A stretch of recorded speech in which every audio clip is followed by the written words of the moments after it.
আমি লিটন ভাইকে জিজ্ঞেস করব এই বৌদ্ধবিহারের সংক্ষিপ্ত ছোট একটা ইতিহাস সম্পর্কে বলেন। এখানে এটা হলো পাহাড়পুর বদলগাছি উপজেলা, নওগাঁ জেলা। এখানে বৌদ্ধ ভিক্ষু, পাহাড়পুর মেন ভিক্ষু মন্দির। এই মন্দিরের এটা হলো মেন মন্দির, এই আমার পিছে। এবং সামনে যেগুলো আছে ভিউটা, চতুর্পাশে এইগুলো রুম, এক একটা রুম। ভিক্ষুরা এখানে সব পড়ালেখা করত এবং ভিক্ষু বৌদ্ধ অনুসারীরা এখানে বায়াত নিত আর কি। হ্যাঁ, এখান থেকেই এই বৌদ্ধ ধর্মটা প্রচার হতো আর কি অত্র এলাকাতে। আচ্ছা লিটন ভাই, এখানে এই যে ছোট ছোট কিছু ইটের প্রাচীন দিয়ে ছোট ছোট ঘর তৈরি করা, এই রুমগুলি কিসের ছিল?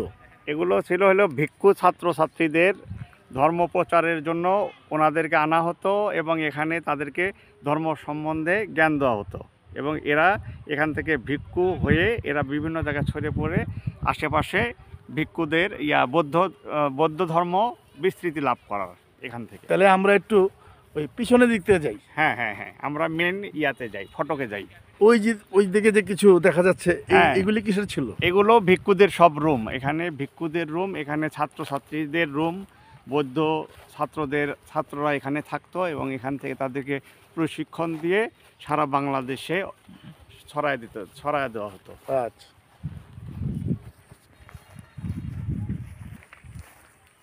এই যে দেখতে পাচ্ছেন, এটা লিটন ভাই এখানে কি করা হতো? এখানে এটা মেন মন্দির, এটা হলো মেন মন্দির। বৌদ্ধবিহার। হ্যাঁ, বৌদ্ধ বিহারের মেন মন্দিরটা এটা। ও আচ্ছা আচ্ছা আচ্ছা।